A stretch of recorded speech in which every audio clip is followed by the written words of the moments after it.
इसमें chapter number 3 का second lecture study करेंगे, जिसमें हम क्या पढ़ेंगे, इनर्शिया को, कि इनर्शिया क्या होता है और ये क्या चीज़ है और इसको हम किस काम के लिए इस्तेमाल करते हैं, क्या है। तो ज़रा देखो कि इनर्शिया, गैलीलियो एक साइंटिस्ट था बेटा,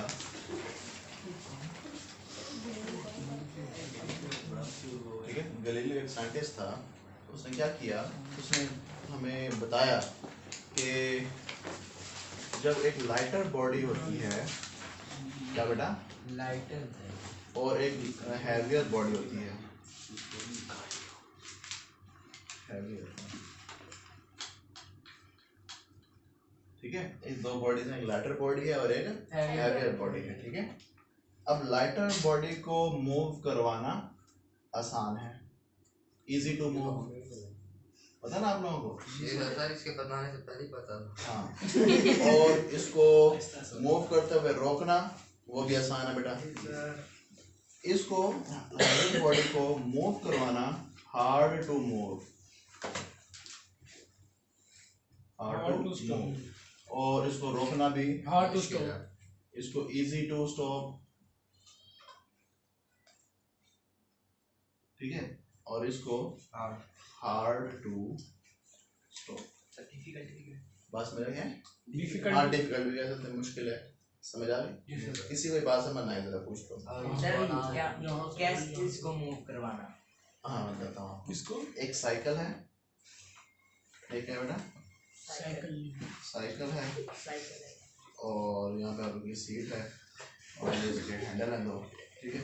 इसको आपने मूव करवाना है, ठीक है। ये आगे तरफ मूव करती है, इसको मूव कराना आसान है हमारे लिए as compare to car. Car heavier है, लाइटर है, हैवियर है, साइकिल लाइटर है। साइकिल को हमें खास से पकड़ ऐसे सीट सकते हैं साथ साथ, लेकिन कार को ऐसे करें वो चल पड़ती है, नहीं चलती, वो आराम, उसको बहुत ज़्यादा जोर ताकत चाहिए होती है उसको मूव करवाने के लिए, ठीक है जी सर। अच्छा, ये तो है इजी टू मूव और हार्ड टू मूव हमने बात की।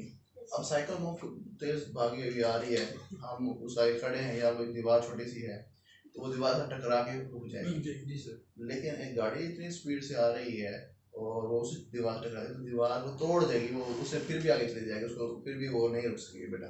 बात समझ आ गई? तो ऐसा होता है या नहीं होता? होता है। तो बेटा हैवी चीज़ों को रोकना भी मुश्किल है और उनको चलाना भी मुश्किल है, और लाइटर चीज़ों को चलाना भी आसान है और रोकना भी। यहाँ से हमें पता ये चल गया कि अभी मैं इसको और तरह से बात करता हूँ। अब बॉडी एक रेस्ट पर है, अब लाइटर बॉडी एक रेस्ट पर है, उसको इजीली उसकी स्टेट को हम चेंज कर सकते हैं, मोशन में लेके आ सकते हैं उसको। बात समझ आ गई? अब एक हैवियर बॉडी रेस्ट पर है, उसको इजीली हम उसकी स्टेट चेंज नहीं कर सकते। बात समझ आ गई? तो ये जो प्रॉपर्टी है न्यूटन, ये जब पहले बात की थी गैलीलियो ने, फिर न्यूटन ने इसको कहा कि इस प्रॉपर्टी को नाम दे दिया, उसका नाम क्या दे दिया? इनर्शिया। क्या नाम दे दिया बेटा? इनर्शिया। उसने कहा कि न्यूटन ने कहा कि इनर्शिया एक ऐसी प्रॉपर्टी है किसी बॉडी की जो कि रेजिस्ट करती है, जो कि मज़ामत करती है क्या, कि बॉडी की स्टेट चेंज ना हो, बॉडी की स्टेट चेंज ना हो। अब लाइटर बॉडी है वो कम मज़ामत करती है कि उसे थोड़ी देर आप उसको फोर्स लगाते जाएंगे वो नहीं चलेगी, थोड़ा सा और पुश करेंगे वो चल पड़ेगी। मज़ामत क्या होता है? रेजिस्टेंस, ऑपोजिशन, मुखालफत करना। समझ आ गई? तो देखो जरा गौर से कि अब मेरे पास ये एक टेबल है, ठीक है बेटा, और ये जमीन पर इस तरह से रखा हुआ है,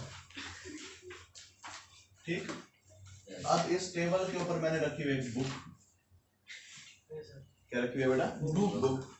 बुक लाइटर है या टेबल लाइटर है? बुक लाइटर है। अब मैं थोड़ी सी फोर्स लगाता हूँ इस बुक के ऊपर, थोड़ी सी, ठीक है जी सर, तो ये मूव नहीं करती।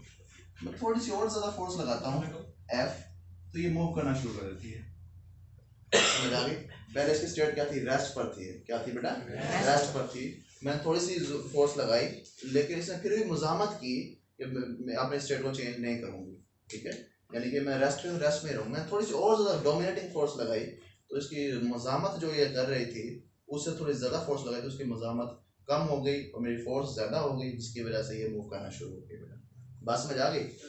अगर उतनी ही फोर्स, जितनी फोर्स मैंने इसके ऊपर लगाई है और ये बुक मूव करना शुरू कर दी, उतनी फोर्स मैं इस टेबल के ऊपर लगाऊं तो क्या ये टेबल मूव करेगा? नहीं सर, क्योंकि इसको ज्यादा, इसकी मुजामती फोर्स ज्यादा है, इसकी रेजिस्टिव फोर्स ज्यादा है, तो इसके ऊपर ज्यादा फोर्स लगानी पड़ेगी। इसलिए इसकी स्टेट को चेंज करने के लिए, इसकी स्टेट को चेंज करने के लिए। बेटा बात समझ आ गई? तो किसी को ये बात समझ ना आई हो जरा पूछ लो। न्यूटन ने इस प्रॉपर्टी का क्या नाम रख दिया बेटा? इनर्शिया। समझ आ गई? अब आपकी पिंक पिंक डब्बे में इसकी डेफिनेशन लिखी हुई है, बताओ जरा बेटा डेफिनेशन क्या लिखी हुई है? शाबाश। हाँ बेटा, inertia of a body is the property, याद रखना है, it is the property of the body due to which any change in state, it resists any change in its state, any change in its state rest of motion, or motion rest or motion. of rest or motion, state of rest, state of rest or rest motion, Or motion. or Motion. इसको uniform motion कर लें, ये motion कर लें, एक ही बात है, motion. बात समझ आ गई? तो ये ऐसी प्रॉपर्टी का हम क्या नाम देते हैं बेटा? इनर्शिया। नाम रख दिया हमने इनर्शिया। तो यहाँ तक किसी को बात समझ ना आए, जरा डेफिनेशन रेडी करते हैं और समझते हैं। Inertia is a property of the body. सबसे पहली बात, ये आपको एमसीक्यू भी बन सकता है कि इनर्शिया क्या है? प्रॉपर्टी ऑफ द बॉडी है, कोई क्वांटिटी नहीं है, कोई क्वांटिटी नहीं है, हम इसको मेजर नहीं कर सकते। समझ आ गई? हम इसको मेजर ये क्या है? प्रॉपर्टी है। ये क्या है बेटा? प्रॉपर्टी। अब इस प्रॉपर्टी के जरिए बॉडी क्या करती है? Due to which it resist, ये मुजामत करती है, मुखालफत करती है किस चीज की? एनी चेंज, कि भाई चेंज नहीं होने देती। किस चीज को? इट्स स्टेट, इसकी स्टेट को। कौन से स्टेट को? रेस्ट की हो या मोशन की हो। तो रेस्ट की स्टेट हो या मोशन की स्टेट हो, ये आप चेंज नहीं होने देती, कहती मैं चेंज नहीं होंगी।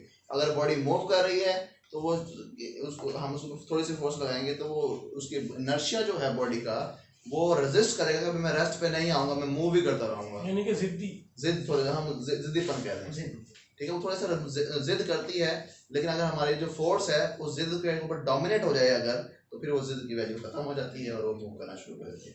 बात समझ आ गई? हम ऐसे होता है ना कि हम अम्मी के आगे तो जिद कर लेते हैं, अब्बू के आगे तो फिर हमारी जिद नहीं चलती, हमें बात करनी पड़ती है, माननी पड़ती है, ऐसे ना बेटा? तो फिर ये इस तरह से है कि inertia of a body is a property of the body is due to which, जिसके जरिए इट रेजिस्ट, ये रेजिस्ट करती है एनी चेंज, अपने चेंज, किसी भी चेंज को, इन इट्स स्टेट, स्टेट में चेंज। स्टेट में कौन सी स्टेट होती है बेटा? रेस्ट की या मोशन की, यूनिफॉर्म मोशन की। किसी को बात मुश्किल लगे जरा पूछो। तो बेटा अब जरा देखो, अब हम कहते हैं कि हैवी बॉडी का इनर्शिया ज्यादा और लाइटर बॉडी का इनर्शिया कम। तो हैवी बॉडी का दरअसल होता क्या ज्यादा है? उसका मास ज्यादा होता है, उसका मास ज्यादा, तो हम कहते हैं इनर्शिया ज्यादा। उस लाइटर बॉडी का मास कम तो उसका इनर्शिया भी कम। तो हमने ये कह दिया कि जिस बॉडी का मास ज्यादा होगा उसका इनर्शिया भी ज्यादा, जिसका मास कम होगा उसका इनर्शिया भी कम। तो हम ये कहेंगे कि भाई अगर हमें मास के जरिए हम इनर्शिया का अंदाजा लगा सकते हैं, क्या कर सकते हैं? मास के जरिए इनर्शिया का अंदाजा लगा सकते हैं। हम क्या देंगे? मास is the quantitative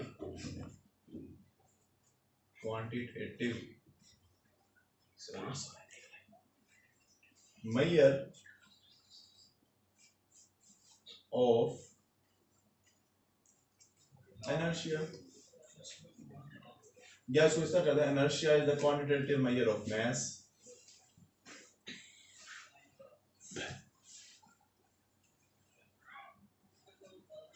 ठीक है बेटा? Inertia is the quantitative measure of mass. किसी बॉडी का अगर हमें इनर्शिया मालूम करना है तो हम उसको मास को पहले स्टडी करेंगे, मास कितना है उस बॉडी का। समझ आ गई? अच्छा, अब इसके कुछ एग्जांपल्स भी हम देखते हैं बेटा। हमारे पास एक ग्लास है बेटा, एक्टिविटी अब आपके इसके उसमें एक्टिविटी को देखें। ये ग्लास है हमारे पास, शीशे का,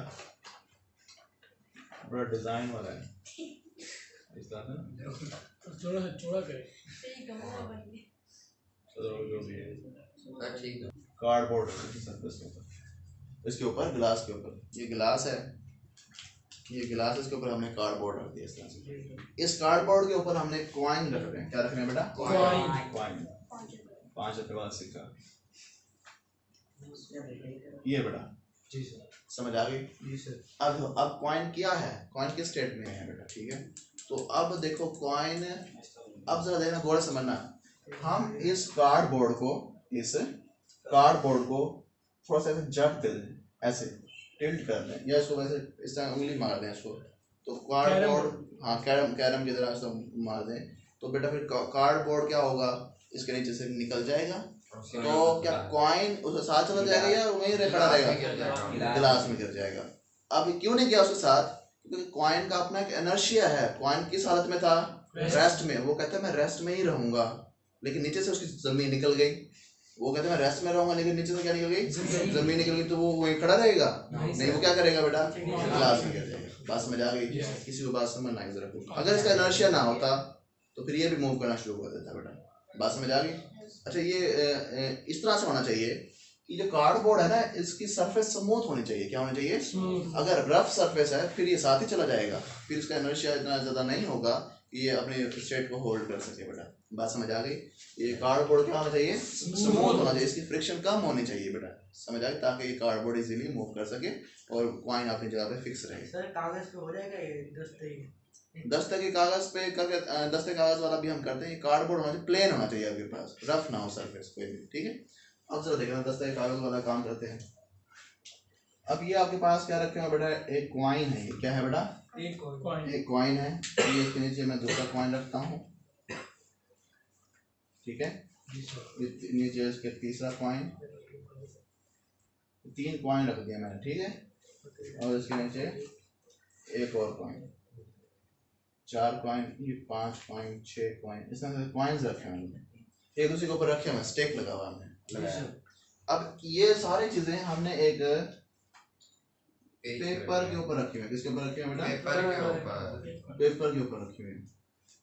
ये पेपर है, समझ आ गई? जी सर। अब इस पेपर को हम क्या करते हैं, यहाँ से जट देते हैं। क्या देते हैं बेटा? जट। खींचते हैं एकदम से इस तरह से, तो फिर क्या होगा? ये कॉइन क्या नीचे गिर जाएंगे? नहीं, ये कॉइन इसी तरह रखे रहेंगे, लेकिन इसके नीचे से ये इसकी कागज का टुकड़ा निकल जाएगा। ये क्यों नहीं इसके साथ मूव करके गया? Due to inertia. इसने अपने स्टेट को चेंज क्यों नहीं होने दिया? Due to inertia. बात समझ आ गई? फिर यहाँ पे एक कंडीशन याद रखनी है आपने, पेपर शुड बी स्मूथ। जो सरफेस है ये क्या होना चाहिए? ज्यादा रफ सरफेस हुई तो फिर ये गिर जाएंगे और ये साथ मूव भी कर सकते हैं उसके। बात समझ आ गई? तो याद रखना है कि ये जो आप जिससे को खींच रहे हैं, ये क्या होना चाहिए? स्मूथ सरफेस होनी चाहिए। कोई बात नहीं समझना है जरा। हमारा टॉपिक क्या नाम था? Force, inertia and momentum. Force हमने लास्ट लेक्चर में पढ़ी थी, आज हमने क्या पढ़ा? इनर्शिया। कल हम पढ़ेंगे मोमेंटम। थोड़ा बात समझ आ गई? If you have any question about the lecture, you can ask freely in the comment section. अल्लाह हाफिज़।